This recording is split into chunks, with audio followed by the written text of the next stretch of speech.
He comes from Modena, where Ferrari comes from. Goes to Rome, says, I want to be a priest. They say, you're a kid. You haven't learned anything. Go away, come back when you're older, It's 1942. The world is at war.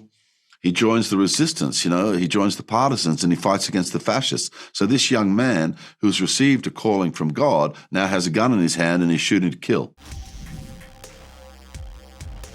Mr. Crowe, amazing job on this film, sir. Look, I went to Catholic school for the majority of my life, so exorcism movies kind of terrified me more than anything else. And this film really pulls the curtain back on the Vatican as we see exorcism through the eyes of the Vatican and your character, Father Gabriel Amorth. But this movie's more than an exorcism movie. It's about conspiracy and faith.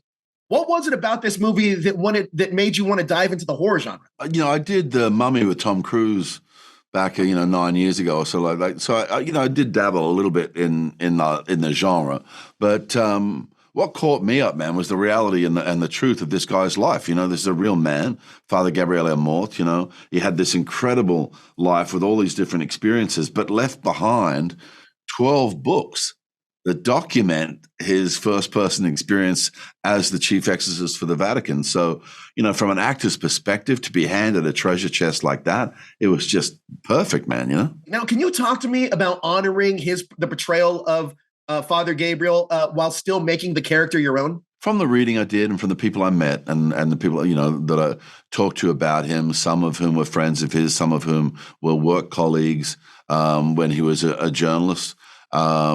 And one man that I met had performed 160 exorcisms with him. If I just do a quick Pressy sketch for your listeners about his life, right? When he's 17, he gets a calling from God. He goes into Rome. He comes from Modena, where Ferrari comes from. Goes to Rome, says, I want to be a priest. They say, you're a kid. You haven't learned anything.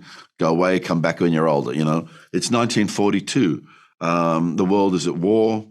He joins the resistance, he joins the partisans and he fights against the fascists. So this young man who's received a calling from God now has a gun in his hand and he's shooting to kill.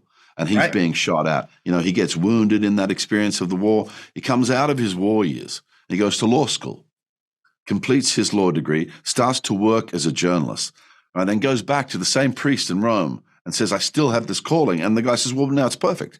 Now you've lived some life. You understand what people are going through. You've had, you've faced extreme situations yourself. You'll have some wisdom that will benefit people. So now he goes into theology school, comes out of theology school, joins the Paulists, and that particular order is about communication. So he spends 30 years of his life as a radio producer, as a TV producer, writing hundreds and hundreds of intra-church articles for intra-church magazines.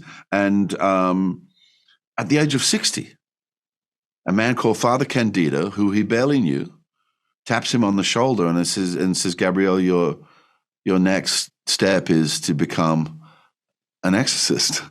And he was a little shocked, but he actually came to see it as part of his calling in the next stage. So at the age of 60, he joins Father Candido as an exorcist, and by like 86, 87, something like that, he takes over as the chief exorcist for the Vatican and serves in that position for 36 years. Russell, you are incredible in this movie. I absolutely love the cast, but I do have to highlight, I was really impressed with Peter, I hope I say his name right, Peter DeSouza Fegany. His performance as Henry is brilliant. What did he bring to the page that was? I think it's DeSouza Fegany, isn't it? Yeah. What did he bring to the movie that wasn't necessarily on the page? Oh, I think Peter was fantastic. He's a young actor, a little boy. It's his first ever job. And it was interesting to watch him develop because he's obviously very nervous and stuff to start with, and over time, the course of the production, I think he began to relish the days that he had the makeup on and he was doing the extreme stuff because of the sense of power he brought with him when he came onto the set, and he was scaring all the adults, And some days he'd be just dressed as the normal kid, doing the scenes prior to possession, and I would notice he'd be a bit glum. And I'd say to him, "You okay? What's up?" And he'd say, "I just prefer being the demon." Well, that's incredible, Mr. Crowe. Thank you so much for your time. I absolutely love this film. I think you're brilliant in it, and I'm a big fan of Julius Avery. I think he's a brilliant director, and this is a fantastic film. So thank you so much for your time, Mr. Crowe. Thank you very much, man. Cheers. All the best.